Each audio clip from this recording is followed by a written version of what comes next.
Los más pequeños comienzan su liga. Todos los viernes en las instalaciones deportivas de la Alhóndiga Sector 3 y Juan de la Cierva, los niños y niñas de Getafe aprenden los valores del deporte en la Liga Polideportiva Prebenjamín, sin clasificación, sin ganadores ni perdedores. Una competición donde el objetivo es la educación en valores a través del fútbol sala, balonmano y baloncesto. El fin de semana deportivo arranca todos los viernes con los más pequeños y su Liga Polideportiva Prebenjamín. Organiza Delegación de Deportes del Ayuntamiento de Getafe.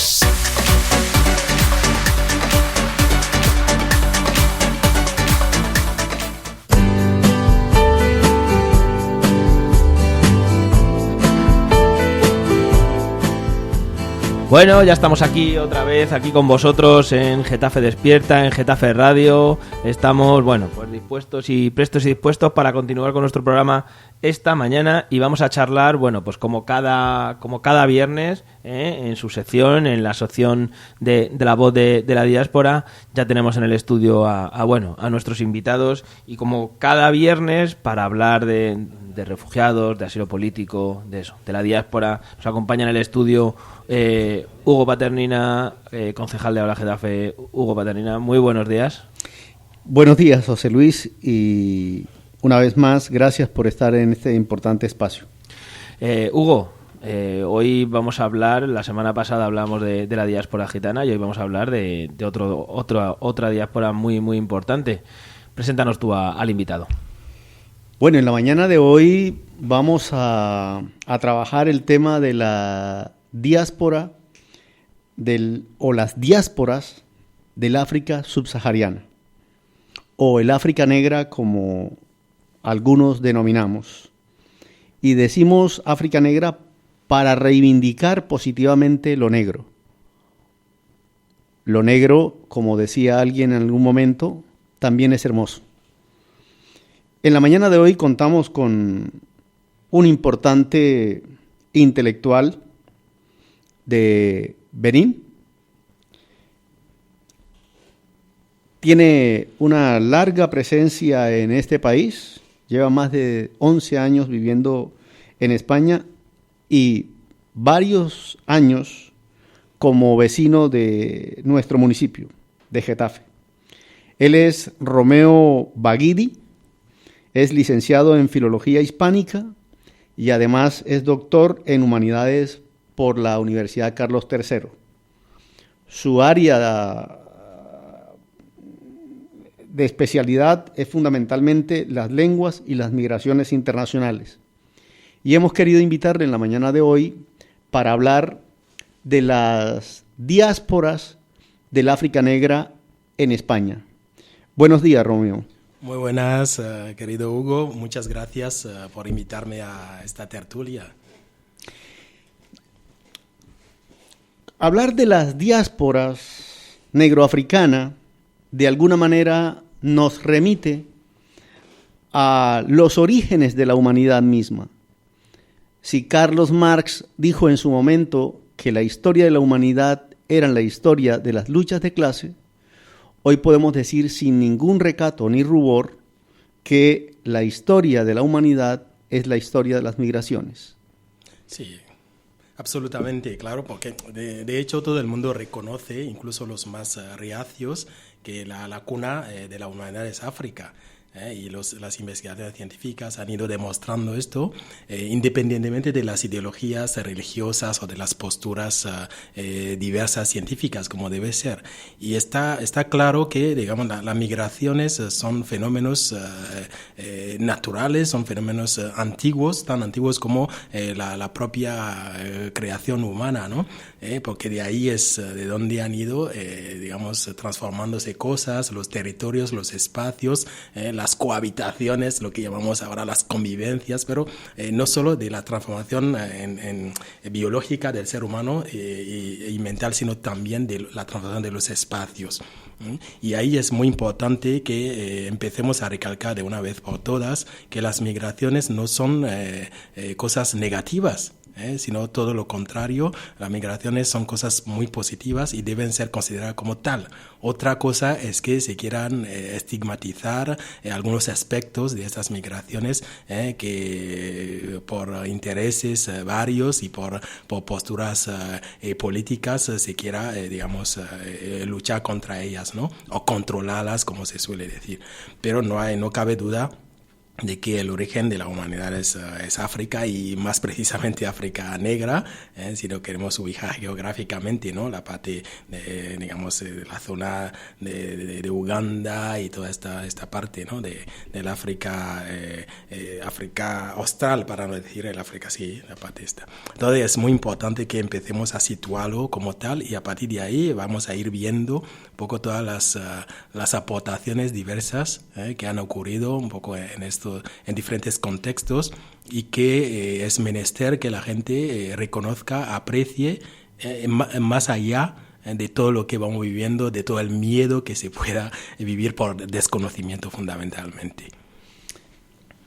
Incluso si reconocemos que África es la madre de la humanidad y de allí salen los primeros conglomerados humanos en distintas direcciones para poblar el mundo, África también ha estado presente en múltiples momentos de la humanidad en cuanto a migraciones se refiere.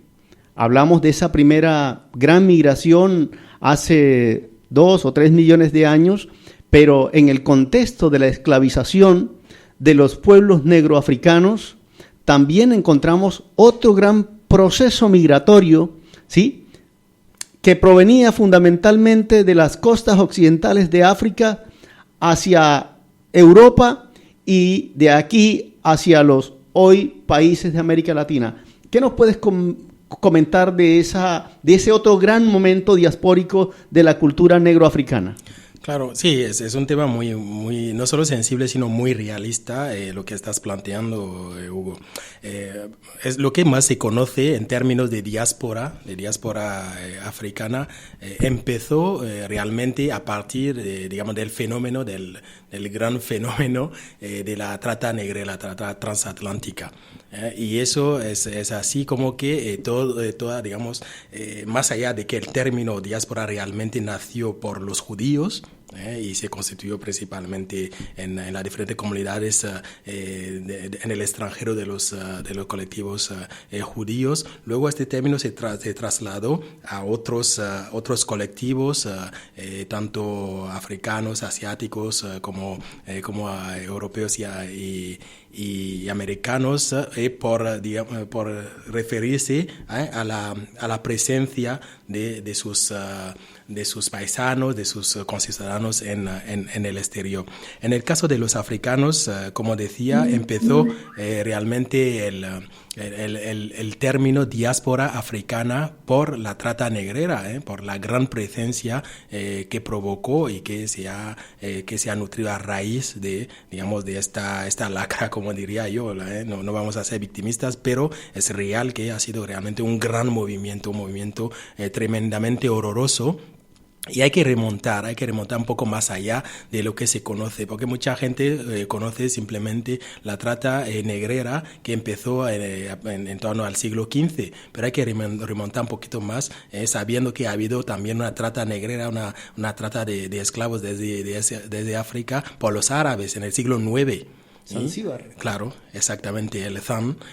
Entonces, esto es algo que ocurrió primero, la trata negrera por los árabes. Luego, los europeos, viendo un poco esto, tomaron el relevo, y empezaron, y desgraciadamente hubo muchísimos millones de negros que realmente fueron forzados a dejar su continente. En ese sentido, la trata negrera ha tenido varios puntos.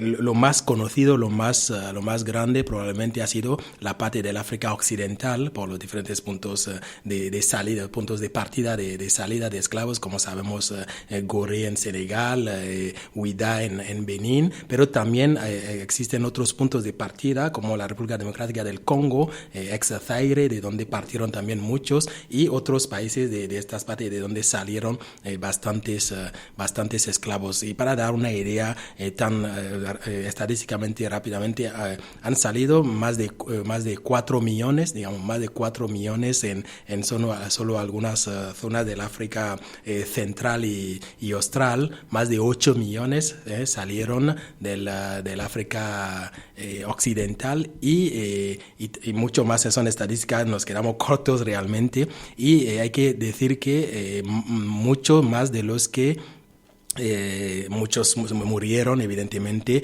en el océano durante las travesías estas horrorosas, pero también sobrevivieron en torno a 11 millones de esclavos, que luego algunos fueron primero traídos a Europa en su momento, y luego como vieron que las condiciones no se adecuaban para que pudiesen ser esclavizados realmente, que pudiesen trabajar como se esperaba de ellos, para facilitar la industrialización, la capitalización a nivel de Europa. Bueno, empezó la triangularización que llevó a las Américas, y entonces es cuando empezaron a trabajar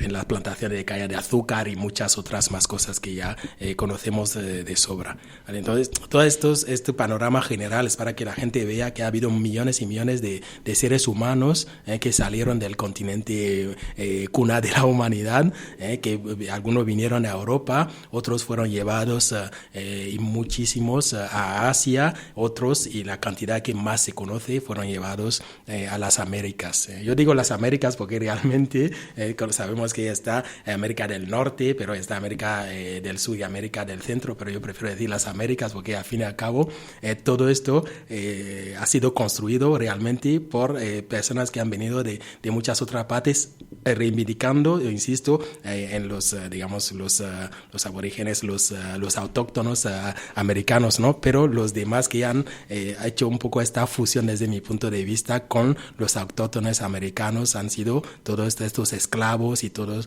estos extranjeros que fueron llevados desde Asia, desde Europa mismo.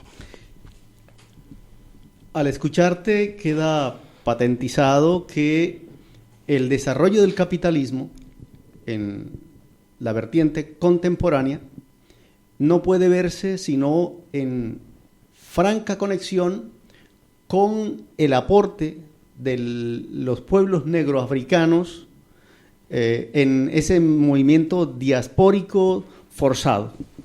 Sin negros y negras no hay ingenios. Sin negros y negras no hay cultivo de azúcar. Ese producto pasó a modelar de alguna manera el flujo y contraflujo de poblaciones desde el África negra hacia distintos lugares de América, desde Estados Unidos, pasando por Centroamérica y por otros países que conforman la América del Sur.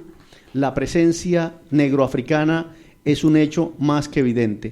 El negro le tocó, en esas condiciones, rehacerse culturalmente, socialmente, cognitivamente, culturalmente. De hecho, expresiones musicales como el jazz, como el tango, como la salsa y otras expresiones musicales, además de los grandes aportes al desarrollo económico en las plantaciones que se producían en distintos lugares del Caribe, propició esa gran riqueza que a su vez se transformó en parte de los insumos con los que Europa creó posteriormente su revolución industrial. ¿Qué opinión te merece este entrecruce de elementos económicos, sociales, políticos, culturales, para la cultura negroafricana y el peso específico que eso tiene en la configuración del mundo tal y como lo conocemos hoy? Claro, es conveniente decir, como bien aclarabas tú, que las contribuciones de los pueblos negros en los diferentes sitios en los cuales han ido reclamando y afianzándose es absolutamente palpable. Es cierto que a nivel de Europa quizá no se está visibilizando propiamente como debería ser esto, pero clarísimamente en América, eso principalmente, tanto en América del Norte, en Estados Unidos y en otra parte como en América Latina, se ve y se reclama, y a pesar, con todas las luchas que han ido ocurriendo durante tantos tiempos, se ha ido ganando, pero a nivel de Europa todavía esto no se visibiliza, es como si no se aceptara todavía clarísimamente estas grandes contribuciones, simplemente porque la gente desconoce probablemente, tanto a nivel social como políticamente hablando, la real presencia y la gran contribución que ha habido a lo largo del tiempo de esta presencia negroafricana o negra simplemente. Eso hace falta quizá ya decir de entrada que se estima que existen unos 2 millones de afrodescendientes y africanos en España. Solo en España, imaginaos. Pero cuando estamos hablando en términos de porcentajes de la migración, no lo vemos así.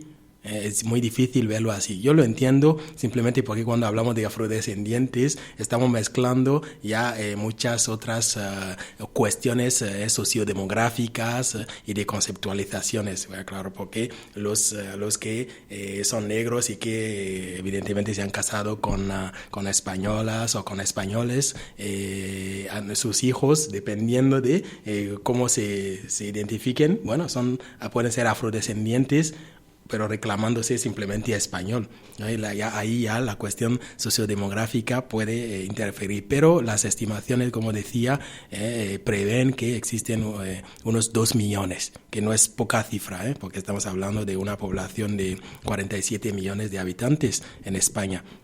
A partir de ahí, si remontamos un poquito más a toda la dinámica, incluso anterior, el profesor Carlos Jiménez se hacía una pregunta interesante que podríamos incluso trasladar a lo que estamos planteando en cuanto a las contribuciones de los negros, ¿no? En el contexto europeo. Él hacía esta pregunta, decía: ¿habría sido posible la reconstrucción, industrialización y terciarización en la Europa de la posguerra sin la masiva presencia de trabajadores italianos, portugueses, españoles, etcétera? ¿Qué sería, por ejemplo, de la potente y tecnologizada agricultura californiana sin los trabajadores mexicanos y centroafricanos?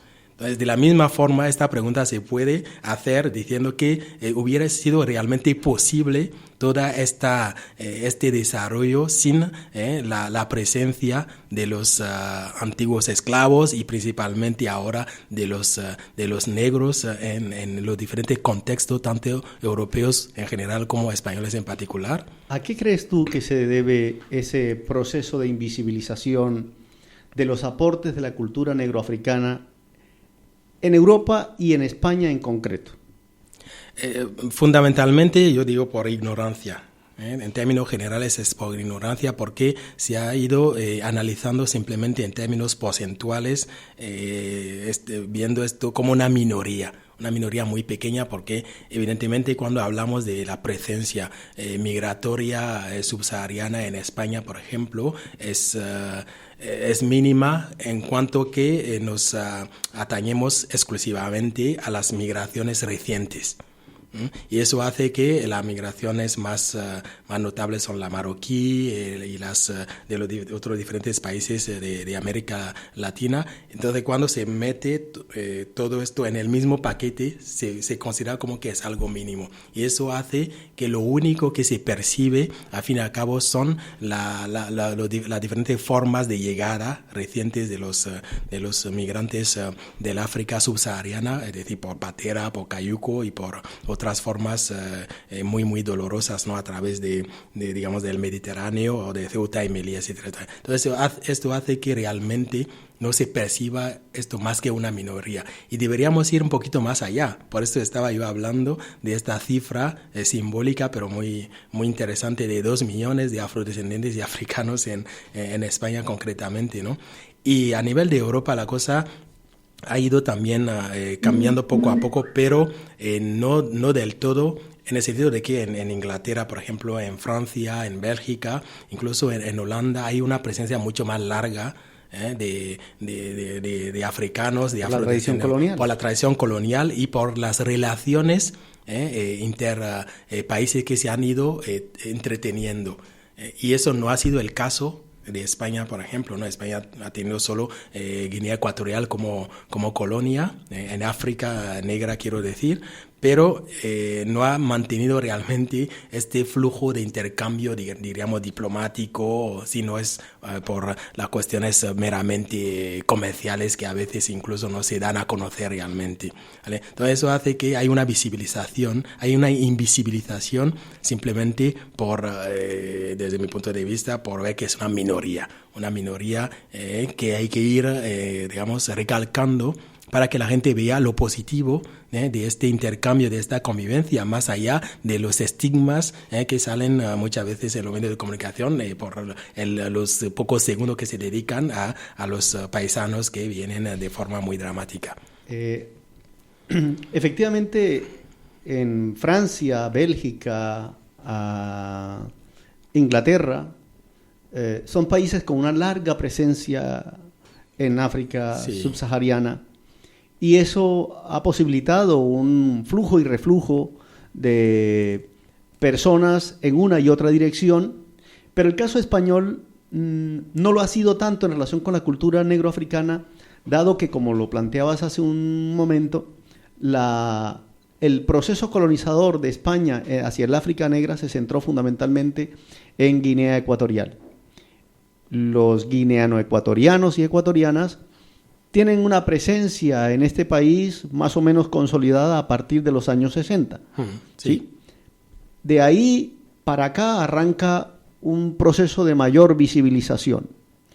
Pero, ¿cuáles serían las causas que situarías como la expansión de las migraciones negroafricanas en el contexto español? ¿Qué elementos configuran que ese proceso, que inicialmente podríamos decir anecdótico con el caso de Guinea Ecuatorial, se haya expandido cada vez más y hoy las distintas migraciones negroafricanas en el contexto español reúnan una gran cantidad de países? Aquí hay personas de Togo, de Benín, de Guinea, de Nigeria, del Congo Brazzaville, de Sudáfrica y de otras partes del mundo negro. ¿A qué se debe esa de alguna manera, explosión, sobre todo a finales de los años 80 y hasta los actuales momentos? Claro, sí, ahí hay que precisar que, bueno, la posición geopolítica, geográfica, sobre todo de España, es uno de los puntos capitales. Pero primero hay que ver que a partir de los años 70 hasta acá, la cosa ha ido evolucionando básicamente porque lo que se veía antes era sobre todo una migración desde el África en general y África negra en particular de gente estudiante, de gente que venía para estudiar y regresar o ir para otro sitio. Básicamente un poco esto ha sido la dinámica, incluso en el caso, me atrevería a decir, de los ecuatoguineanos. Luego la cosa ha ido cambiando poco a poco porque digamos, por las dificultades que ha conocido el continente africano y la región negroafricana en particular, las diferentes desestabilizaciones políticas, las cuestiones de recesión económica, todo esto que ha provocado un poco un mayor deseo de salida del continente africano y para poder irse hacia los países europeos prósperos.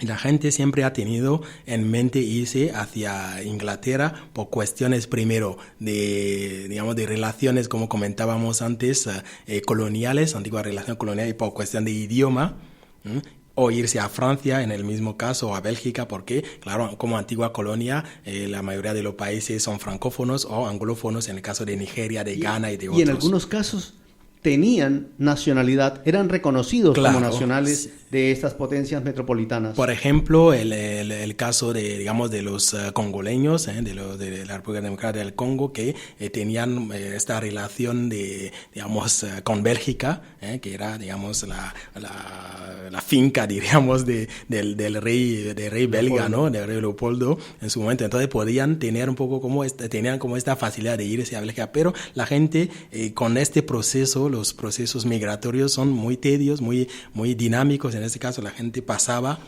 por España, camino hacia arriba, y al llegar aquí, hay que verlo un poco como esta forma. La gente hace primero unas migraciones, que lo comentaremos ahora un poquito, migraciones internas primero. Salen de su país, van a otro país africano, y de ahí siguen su ruta hacia el norte. Como la brújula, y van mirando hacia el norte. Entonces, en este camino, pasando si alguien sale, por ejemplo, de la República Democrática del Congo, puede subir incluso por Nigeria, de Nigeria a Níger, de Níger a Argelia, de Argelia a Marruecos, y de Marruecos intentar venirse para pasar a España o a Italia, y de Italia o de España querer subirse hacia Francia, Inglaterra, o otros países, Alemania en su caso, ¿no? Entonces, en esta dinámica es cómo la cosa ha ido evolucionando. Ahora, hay que puntualizar también en este contexto general en el que estamos hablando, que la mayoría de las personas que salían y que siguen saliendo incluso hoy en día vienen en avión. Es una muy pequeña parte en la que viene en las condiciones dramáticas que conocemos, y que, digamos, realmente nos da muchísimo coraje y muchísima lástima ver tantos jóvenes y mujeres y niños perder la vida en el Mediterráneo, ¿no? Pero bueno, o en el Sáhara incluso. En el Sáhara también, porque la travesía es durísima, la travesía es absolutamente dura, es tremenda. Que no nos podemos imaginar realmente todo lo que pasa por el camino, ¿no? Entre las mafias, entre las diferentes consecuencias que pueden tener desde que salen de su país, estos hermanos y hermanas, hasta que lleguen a un punto. Tienen que trabajar durísimo para poder pagar su travesía, pagar a las mafias y continuar el camino, y luego cuando llegan al punto donde tienen que cruzar en una lancha, después de varios años en muchos casos. En muchos casos después de 2, 3, 4 años en el camino, desde que han salido, ¿no? Teniendo una mirada atrás y una mirada para adelante, es absolutamente horroroso. Es interesante lo que planteas, porque lo que nos relatan los telediarios, lo que alcanzamos a ver, el imaginario que está instalado en la sociedad es que hay una especie de naturalización del hecho. Hablamos de mareadas, hablamos de tsunamis, y hablamos de una gran cantidad de cosas, pero no se entiende muchas veces que la población negroafricana viene en última buscando, o siguiendo más bien, como dice el profesor Mbuyi Kabunda, el rastro que han dejado las materias primas que están saliendo de sus países, o en su defecto, por los gobiernos autoritarios o las dictaduras que no pocas potencias europeas apoyan. Entonces, lo que no es entendible es que se promueva el saqueo de Europa y se financien y se apoyen élites dictatoriales o autoritarias, y no se pretendan que traten de venir aquí a buscar unas mejores condiciones de vida, o en última instancia a defender la vida misma producto de la represión. Claro, las causas de la emigración desde los países de origen son muy variadas y muy diversas. Hay causas naturales que obligan a las personas a salir, hay causas de hambrunas tremendas, hay causas de guerras, hay causas de desestabilización política, hay causas en las que realmente los jóvenes, e incluso las mujeres y los niños no tienen otra opción más que salir, huyendo realmente de las persecuciones, etcétera, etcétera. Y hay otros casos que son simplemente migraciones económicas, y migraciones intelectuales en otro caso. El panorama general de África es muy devastador porque es un continente muy rico, muy capaz, que tiene recursos minerales, como sabemos, tiene muchísima potencialidad, pero al fin y al cabo todo esto queda en las manos, generalmente hablando, pero que son, desgraciadamente es así, en las manos de poca gente, de poca gente, de algunos gobernantes e incluso de algunos no gobernantes, que son los que manejan esta riqueza, que no llegan al fin y al cabo a los pueblos. Entonces la gente que tiene toda esta capacidad, que se ha formado, que necesita formarse, intenta buscarse la salida de la manera que sea. Y esto hay que salir, y salir ¿hacia dónde? Hacia los países más prósperos. Si la llegada en pateras de personas demográficamente no representa más allá entre el 3 y el 4% del total de la migración que viene a toda Europa y en particular a España, ¿cómo se puede hacer tanta bulla en relación con un fenómeno que es minoritario? Sí, es una pregunta muy interesante, pero hay que tener en cuenta que, que es un fenómeno quizá minoritario, pero muy llamativo por las formas y por, como yo digo siempre, porque el color canta. Hay que ver a tanta gente diferente, y digo tanta no en cuestión de números, sino en cuestión de impacto que pueda producir, ¿no? Esto ocurre, fijaos, en las fronteras, en las fronteras entre España y Marruecos, para hablar de un ejemplo, ¿no? Cuando se dice, por ejemplo, que unos 1000 y subsaharianos han intentado asaltar las vallas. Pero vamos a ver, claro, es que ver aunque fuesen 300 o 400 personas que intentan en un arrebato así de unificación acercarse a esto, y se ve como una manada, con perdón de la palabra, pero es que es así, la gente se asusta, es el miedo. Realmente no es que sea una cantidades estratosféricas, pero es algo muy relevante para el control de las fronteras europeas y las fronteras africanas en su caso. Es algo llamativo, el color canta, el color negro canta, como decíamos, y también es un fenómeno que da un poco de miedo, porque si esto pasa así, que va a pasar luego, quizá otros van a querer venirse por estas vías. Yo no estoy a favor de las vallas, no estoy a favor en absoluto de los muros, pero estoy a favor de una forma u otra de que haya más sensibilización de la gente, porque estamos perdiendo muchísimas vidas por estas desgracias que ocurren, por las vallas que se han puesto, pero también por los fallecimientos en el Mediterráneo, por los medios que utilizan nuestros hermanos y hermanas para poder venirse de la forma que sea hacia aquí. Entonces hace falta sensibilización aquí, para que las mentalidades vayan cambiándose, de que no es realmente, no es una invasión, sino que es una cantidad pequeña. Lo único es que llama la atención, y los segundos que dedican los medios de comunicación hacen que esto se promueva aún más. Pero lo que se está intentando promover desde la Unión Europea, y que debería ir mucho más allá, es ayudar en los países de origen. Porque, como bien dices tú, realmente hay necesidad de que ahí sea donde se desarrollen las fuerzas para que los jóvenes tengan trabajo, y que sepan que sí pueden seguir su migración. Tenemos que seguir las migraciones, ¿por qué no? Pero hay que hacerlas de manera legal, para su propio bien. Claro, porque nadie va a perder. Es que perdiendo tanta vida, a mí me da realmente muchísima pena. Claro, España en concreto en su momento propuso Plan África 1, Plan África 2, y en la práctica lo que hemos visto es que ha sido un desastre, porque no han contribuido realmente con los objetivos que se trazaron. Ante la imposibilidad de crear esos mecanismos de cohesión y de cooperación con el mundo negroafricano, también salta a la vista de que muchos de estos países no tienen consulados, no tienen embajadas, ¿sí? Y encima parece ser que están más preocupados en cómo vallar cada vez más a Europa, cómo crear más mecanismos de control. Para esto, pues, han creado a Frontex, y sin embargo, no funciona. le parece poco lo que sucede en el continente.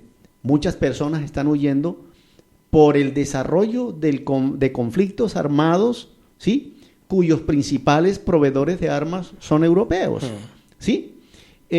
¿Cómo se puede decir tan impunemente que en África no hay solicitantes de asilo y refugio? No, eso es una barbaridad. Es una barbaridad simplemente porque una cosa es que los intereses sean varios y sean muy importantes en cuanto a querer seguir manteniendo el continente africano bajo control, porque esto es algo que no debe dar ningún temblor en decirlo. Nuestros países llevan más de 50 años como independiente, pero independiente entre comillas. Porque claro, seguimos teniendo esta dependencia económica, esta dependencia política con los antiguos países colonizadores. Esto hace que estos países siguen manteniendo, digamos, sus puntos estratégicos, que sea militarmente o que sea comercialmente o que sea incluso poner y quitar a tal gobernante en nuestros países. Son cosas tan claras que las relaciones bilaterales que deberían tener esta fluidez entre los países no ocurren. Un ejemplo tan sencillo. Es decir, por ejemplo, España no tiene esta fluidez de relaciones con los países francófonos porque no fue país colonizador. Es alucinante. Entonces, por estos convenios tácitos que tienen entre ellos países de la Unión Europea, si un país francófono necesita hacer cosas con España, es que muchas veces es dificilísimo porque tiene que tener como el beneplácito de Francia.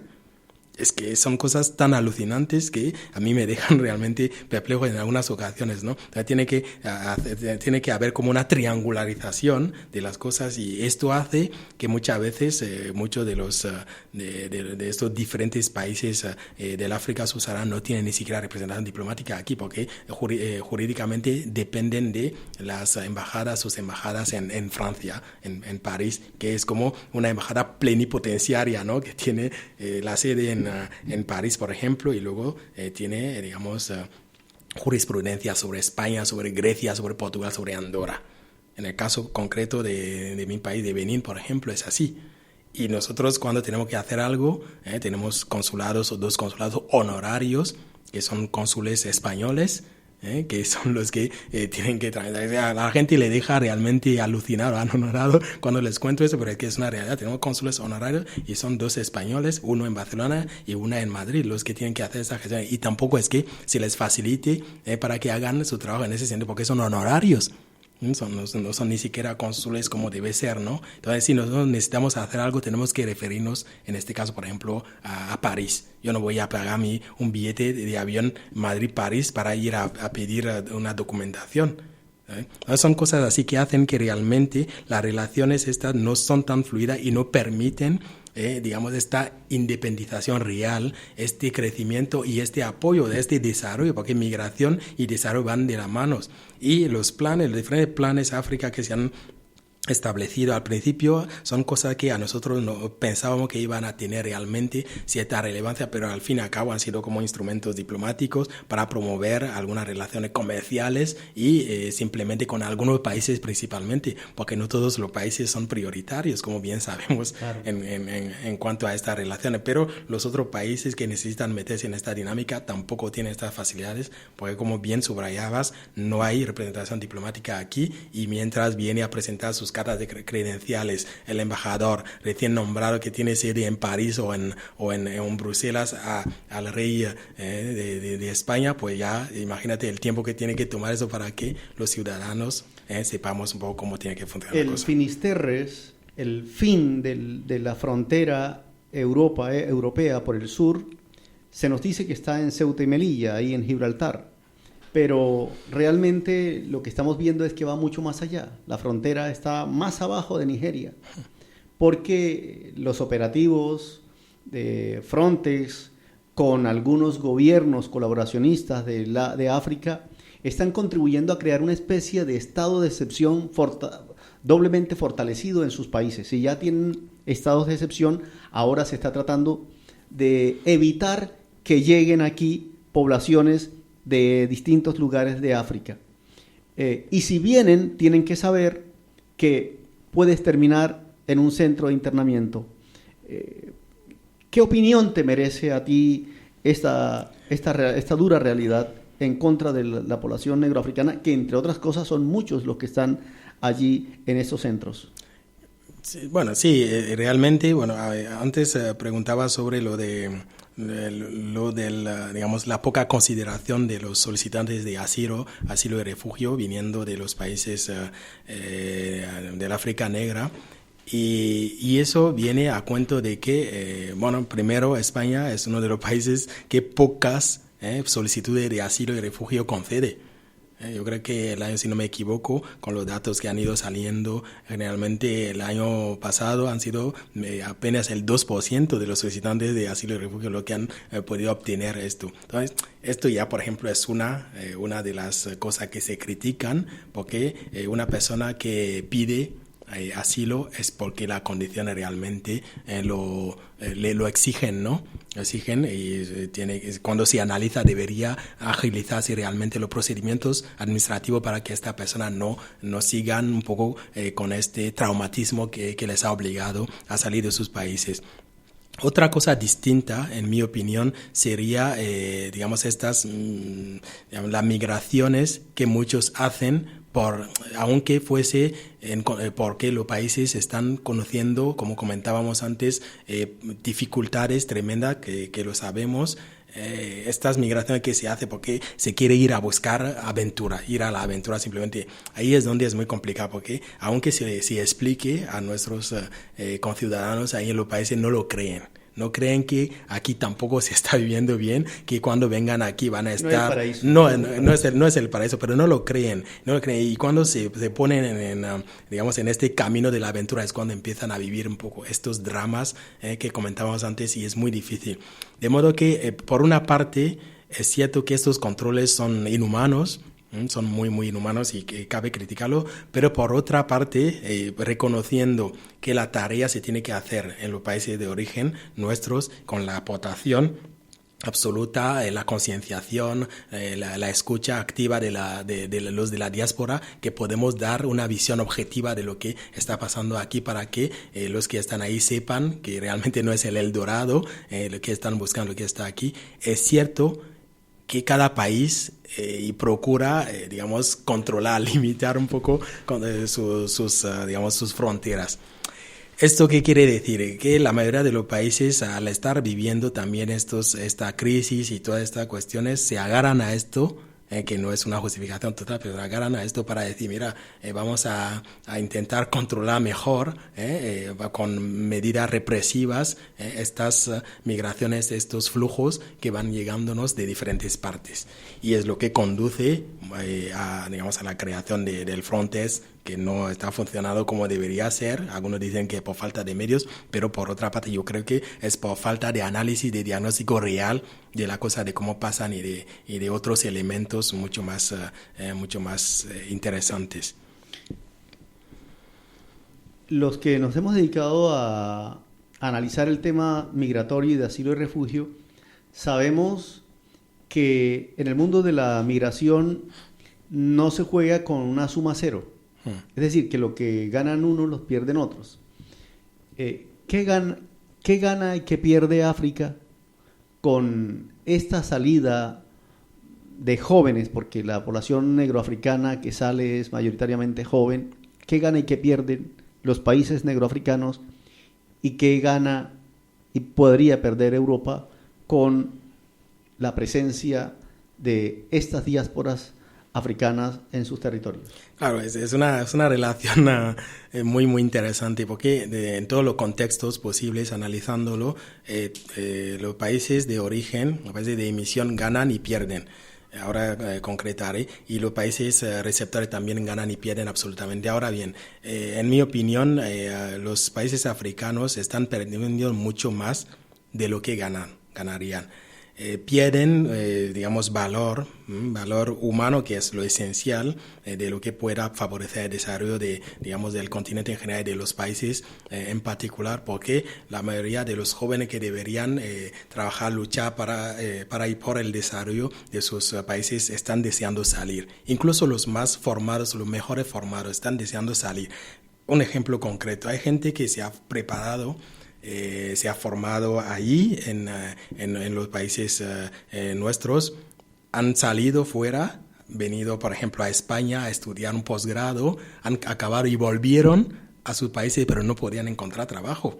No estoy hablando de trabajo digno, no podían ni siquiera encontrar una inserción laboral que les permita sobrevivir. Entonces inmediatamente lo que buscan es volver a salir, lo que estamos hablando, la fuga de cerebros. La famosa fuga de cerebro. Entonces, si no hay estas dinámicas de poder facilitar la inserción de los jóvenes y de los intelectuales, de las manos valiosas, la gente sale y los países están perdiendo mucho.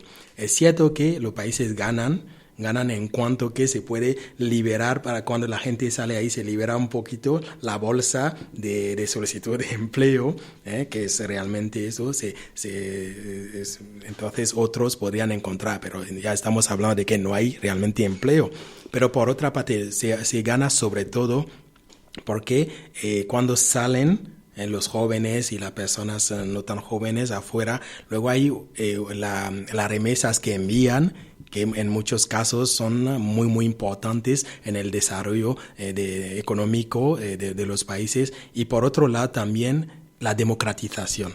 Los que salen tienen otra visión, viven en otro contexto, que hacen que pueden proponer nuevas visiones de democratización de estos países y provocar incluso, si cabe, que haya realmente un verdadero cambio en los sistemas políticos y en los sistemas de evolución. Y por el otro lado, a nivel de Europa, se gana y se pierde absolutamente. Se gana mucho en cuanto a que las bolsas migratorias que están aquí están contribuyendo muchísimo, estamos todos contribuyendo.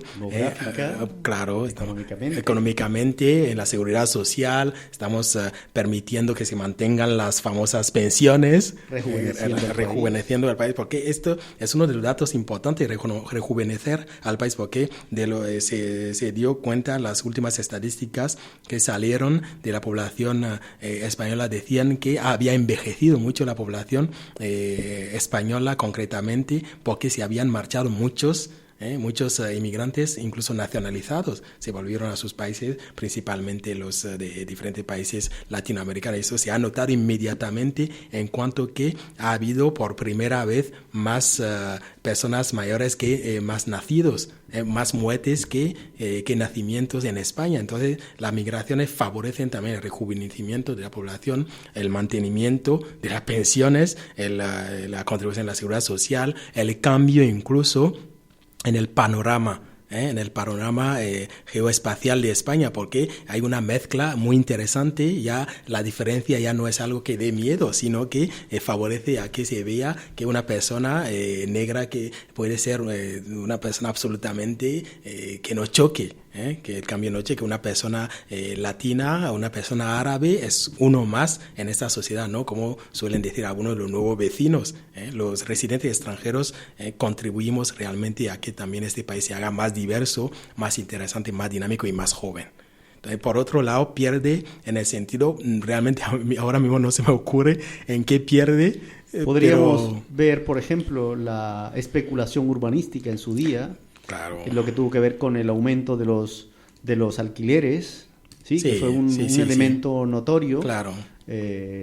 Y no pasó no solamente con la población negroafricana, sino también con la población latinoamericana, claro, que entre otras cosas contribuyeron a generar también un boom especulatorio y que terminó también contribuyendo a la grave crisis económica que se conoce, claro. Sí, entonces en ambos lados se gana y se pierde, pero lo que conviene analizar y poner en la balanza es cuánto se gana y cuánto se pierde, y a partir de ahí promover políticas que favorezcan mejor la integración de los que vienen y sobre todo aumentar las partidas de cooperación al desarrollo para que se haga mejor justicia en los países de origen, y que los países de origen también reconozcan reconozcan que sus diásporas les ayudarán mucho más a democratizarse y a seguir desarrollando. Porque fijaos que hoy, déjame comentarte brevemente, hoy por ejemplo es el día de la Constitución en mi país, en Benín, 11 de diciembre de 1990. Es cuando votamos la última constitución que todavía sigue en vigor. Y esta constitución pudo ser votada gracias a todos los benineses de la diáspora que fueron llamados, digamos, al país en 1989 durante la gran conferencia de la Fuerza Viva de la Nación. Y es lo que promovió esto, porque fue gracias proceso democratizador. Claro, y ahora somos uno de los países democráticos, de ejemplo de democracia en África, ¿no? Pero gracias a esto, a que se ha podido llamar a todos los de la diáspora para que vengan a dar su visión de cómo ellos han vivido en estos países en los cuales están los diferentes ejemplos de democracia. Muy bien, hemos llegado al fin de esta nueva edición, agradeciendo una vez más a Romeo Baguidi, al doctor Romeo Baguidi, por la presencia de él en la mañana de hoy en este importante espacio, a José Luis en los controles, y los invito para que el próximo viernes nos encontremos aquí de nuevo en un nuevo programa de Voces de las Diásporas. Feliz día. Muchas gracias. Las tardes con un café y una charla entre amigos se hace amena. Y en la radio, ¿cómo sería? Yolanda López, Chuchi Blanco y quien menos te esperas estarán de 4 a 7 en Buenas Tardes Getafe, el programa más espontáneo y divertido que harán pasarte una tarde entretenida con temas de lo más interesantes. Buenas Tardes Getafe. Descarga tu aplicación de Getafe Radio en la tienda de tu móvil y escúchanos. Getafe Radio. ¿Te suena?